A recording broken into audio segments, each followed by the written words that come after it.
तमाम भाई बंधुओं को मेरा प्यार भरा नमस्कार।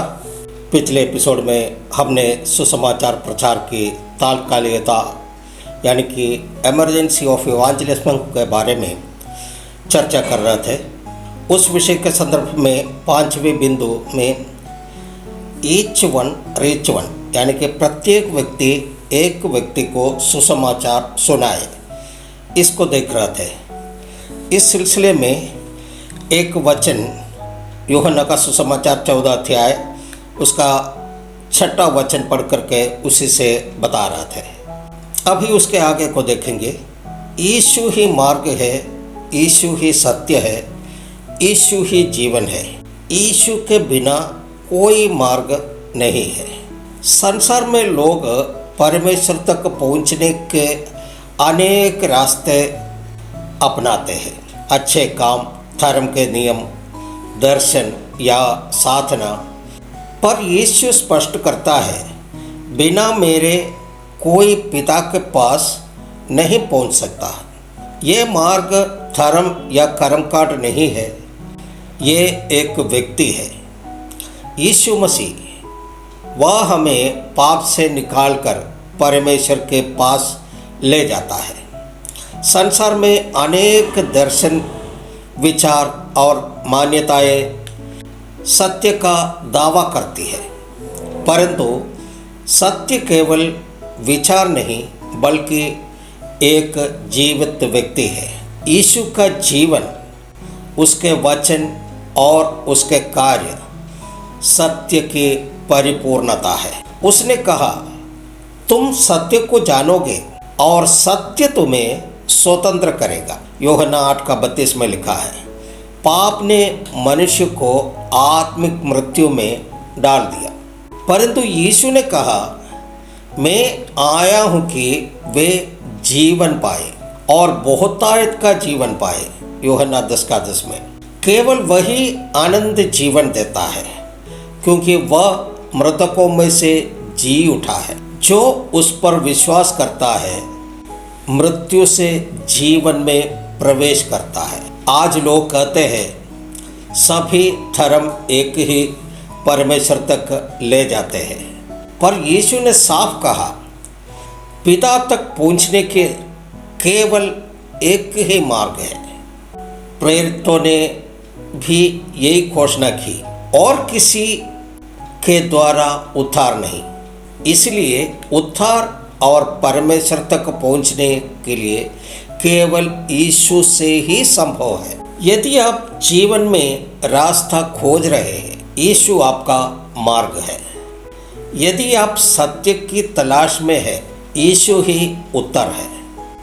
यदि आप अनंत जीवन की लालसा रखते हैं, यीशु ही जीवन है। ये केवल ज्ञान की बात नहीं है, बल्कि व्यक्तिगत अनुभव की बात है। यीशु का ये वचन केवल एक दावा नहीं है, बल्कि जीवन बदलने वाला सत्य है। आज ये हमसे पूछता है, क्या तुम मुझे अपने जीवन का मार्ग, सत्य और जीवन मानते हो? यदि आपने अब तक उसे स्वीकार नहीं किया, आज ही यीशु को अपने जीवन का प्रभु और उद्धारकर्ता बना दीजिए, क्योंकि वही हमें परमेश्वर पिता तक पहुंचा सकता है। वही हमें सच्चाई में स्थिर करता है और वही हमें आनंद जीवन में ले जाता है। एक वचन पढ़ते हैं, प्रेरितों का किताब का 4 अध्याय उसका 12वां वचन। और किसी दूसरे के द्वारा उद्धार नहीं, क्योंकि स्वर्ग के नीचे मनुष्यों में और कोई दूसरा नाम नहीं दिया गया जिसके द्वारा हम उद्धार पा सके। ये पद तब कहा जब पतरस और यूहन्ना मंदिर के फाटक पर लंगड़े को चंगा किया था। इस चमत्कार के कारण वे महासभा के सामने बुलाए गए। वहाँ उन्होंने निर्भीक होकर के गवाही दी कि ये सामर्थ उसके द्वारा नहीं बल्कि यीशु मसीह के नाम से हुआ है। और फिर पतरस ने यह महान घोषणा की, उद्धार केवल उसी के द्वारा संभव है। यह पद सुसमाचार की केंद्रीय सच्चाई को उजागर करते हैं। यह पद मसीह विश्वास का मूल आधार है। आज के संसार में लोग उद्धार और अनंत जीवन के लिए अलग अलग रास्ते खोजते हैं। धर्म, अच्छे काम, दर्शन या अपनी बुद्धि पर भरोसा। लेकिन पवित्र शास्त्र स्पष्ट रूप से कहता है कि उद्धार का मार्ग केवल एक है और वो है यीशु मसीह। मनुष्य के लिए उद्धार का आवश्यकता क्यों है? ये एक न्यायपूर्ण सवाल है। इस धरती पर जन्म लिया हुआ हर एक व्यक्ति जन्म से या कर्म से पापी है। हमारे हाथ में जो बाइबल है ये कहते हैं कोई फर्क नहीं, सभी ने पाप किया और परमेश्वर से दूर हो गया। तीन बातों में मनुष्य के बीच में कोई फर्क नहीं। जन्म से सब तुल्य है, पाप संबंध में सब तुल्य है, मृत्यु में भी सब तुल्य है। ऐसे सारा मानव जाति तुल्य दुखित है। रोमियो का किताब का पहला अध्याय का 32वां वचन में लिखा है, वे तो परमेश्वर की ये विधि जानते हैं कि ऐसे ऐसे काम करने वाले मृत्यु के दंड के योग्य है, तो भी ना केवल आप ही ऐसे काम करते हैं वरन करने वालों से प्रसन्न भी रहते हैं। रोमियो का दूसरा अध्याय 12वां वचन में लिखा है, पौलुस ऐसे कहते हैं, इसलिए कि जिन्होंने बिना व्यवस्था पाप किए वो बिना व्यवस्था के नाश भी होंगे, और जिन्होंने व्यवस्था पाकर पाप किया है उनका दंड व्यवस्था के अनुसार होगा। रोमी अध्याय 3 का 19 वचन में लिखा है, हम जानते हैं कि व्यवस्था जो कुछ कहती है उन्हीं से कहते हैं जो व्यवस्था के अधीन में है, इसलिए कि हर एक मुंह बंद किया जाए और सारा संसार परमेश्वर के दंड के योग्य ठहरे। इसलिए मानव जाति उद्धार चाहता है। क्यों मनुष्य मर जाते हैं? उत्कृष्ट मनुष्य, उन्नति पाया हुआ मनुष्य, सागर और आकाश को भी अपने अधीन किया हुआ मनुष्य, सारे मर जाते हैं।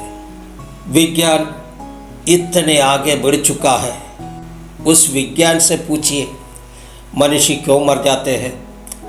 विज्ञान बोलेंगे यह प्रकृति का नियम है। धार्मिक लोगों से पूछिए मनुष्य क्यों मर जाते हैं, धार्मिक लोग मौन धारण करेंगे। बाइबल से पूछिए मनुष्य क्यों मर जाते हैं, बाइबल बोलेंगे पाप की मजदूरी मृत्यु है। पाप की मजदूरी मृत्यु है, ये एक धार्मिकता है। पापी को दंड देना परमेश्वर का धार्मिकता है। मानव रक्षा यानी उद्धार यानी मोक्ष के मार्ग में धर्म व्यवस्था पराजय, तर्कशास्त्र पराजय, कर्मकांड पराजय, रीति रिवाज पराजय, चिंतन, आशय, बुद्धि, ज्ञान सब पराजय। इसलिए सारे मानव जाति को उद्धार का जरूरत है। सारे मानव जाति का उद्धार अभी परमेश्वर से ही संभव है करके मनुष्य समझ गया। उसके लिए एक उद्धारकर्ता यानी कि मसीहा आएगा करके पुराना नियम के समय से लोग इंतजार कर रहे थे। वो मसीहा आया लेकिन लोगों ने उनको नहीं पहचाना। सत्य का मनुष्य अवतार करके कुछ धार्मिक लोग इसको बोले। एक प्रजापति के बारे में वेद और उपनिषद में लिखा है, वही है आने वाला उद्धारकर्ता करके बाइबल जोर देकर कहता है। एक पापी मनुष्य दूसरा पापी मनुष्य का उद्धार नहीं कर सकता, इसलिए मनुष्यों में से एक उद्धारकर्ता यानी मुक्तिदाता निकल नहीं सकता। लेकिन परमेश्वर से उद्धार संभव है, क्योंकि वही मार्ग, सत्य और जीवन है। इस संसार में कई धर्मगुरु, दार्शनिक और महापुरुष हुए हैं, परंतु किसी ने अपने आप को मनुष्यों के पाप के लिए बलिदान नहीं किया। किसी और ने मृतकों में से जी उठकर मृत्यु पर विजय नहीं पाई। केवल यीशु का नाम है, उद्धार देता है। स्वर्ग का नीचे मनुष्यों में वही एक ही नाम है। यह वचन हर जाति, हर भाषा, हर समाज के लिए है।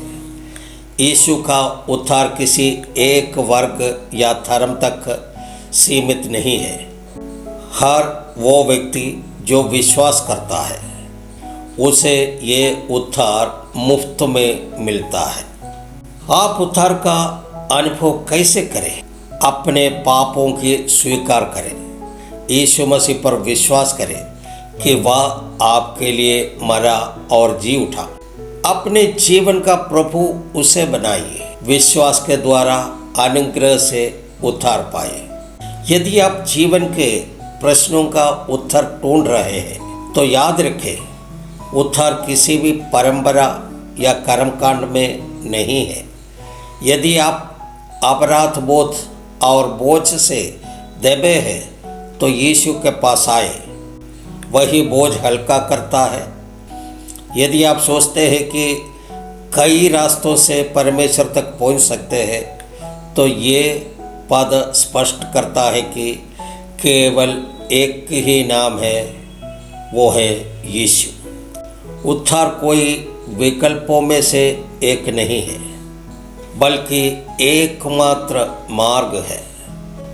संसार भ्रमित करता है, परंतु परमेश्वर का वचन स्पष्ट करता है। तो आज का प्रश्न ये है, क्या आपने अपने जीवन में उस एकमात्र उद्धारकर्ता को स्वीकार किया है? आज ही यीशु मसीह को अपने जीवन का प्रभु और उद्धारकर्ता मान लीजिए, क्योंकि आज उद्धार का दिन है। एक वचन पढ़ते हैं, इब्रानियों की किताब का 2 अध्याय उसका 3 वचन है।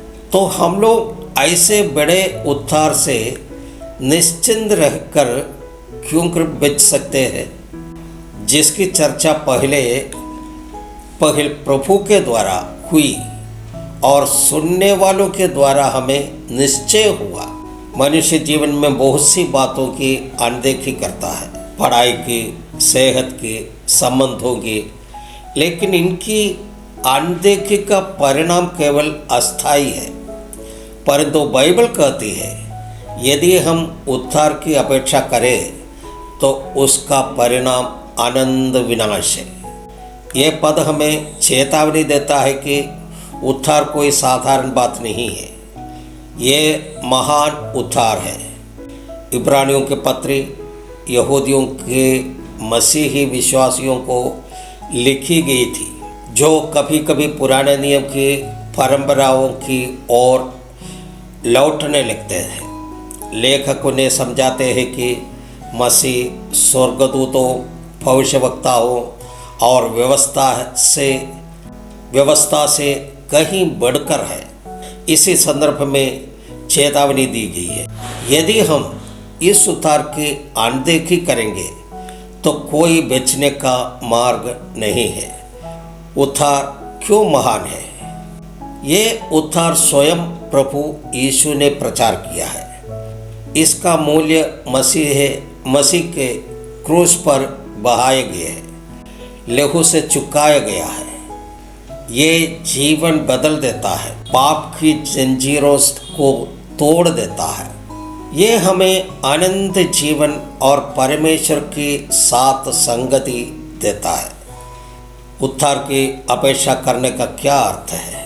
इसे सुनकर अनसुना करना, टाल मटोल करना, बाद में सोचूंगा, इसे हल्का में लेना जैसा ये जरूरी नहीं।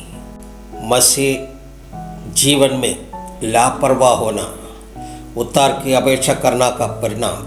यदि हम मनुष्य के कानूनों की अनदेखी नहीं कर सकते तो परमेश्वर का उद्धार की अपेक्षा कैसे कर सकते हैं। उद्धार की अनदेखी परिणाम है आनंद दंड और परमेश्वर से अलगाव। किस प्रकार बच निकलेंगे, ये सवाल हमें झंझोरता है और मसीह के बिना कोई दूसरा रास्ता नहीं है। उद्धार को गंभीरता से लेने का अर्थ है पूरे मन से विश्वास करना कि यीशु मसीह मेरा उद्धार करता है, उद्धार का अनुभव करना, नए जीवन में चलना, उद्धार का संदेश दूसरों तक पहुंचाना, कृतज्ञता और आज्ञाकारिता में जीवन जीना। क्या हम उद्धार को हल्के में ले रहे हैं? क्या हम जीवन की व्यवस्थाओं में इसे टाल रहे हैं? आज हमें अपने जीवन की जांच करनी चाहिए। उद्धार केवल सुनने की नहीं है, अनुभव करने की चीज़ है। उद्धार का आमंत्रण बहुत गंभीर है। परमेश्वर का प्रेम इतना महान है कि उसने अपने पुत्र को हमारे लिए दे दिया। पर यदि हम इसे अनदेखा करें तो फिर कोई और मार्ग नहीं है। उद्धार की उपेक्षा मत करो, क्योंकि उसके बिना कोई मार्ग नहीं है। आज ही प्रभु यीशु को अपना उद्धारकर्ता मानो और आनंद जीवन पाओ। इस एपिसोड को यहाँ पर समाप्त करते हैं। अगले एपिसोड में फिर से मिलेंगे। तब तक के लिए सबको जय मसीह, सबको धन्यवाद। परमेश्वर आप सबको आशीष देने पाए।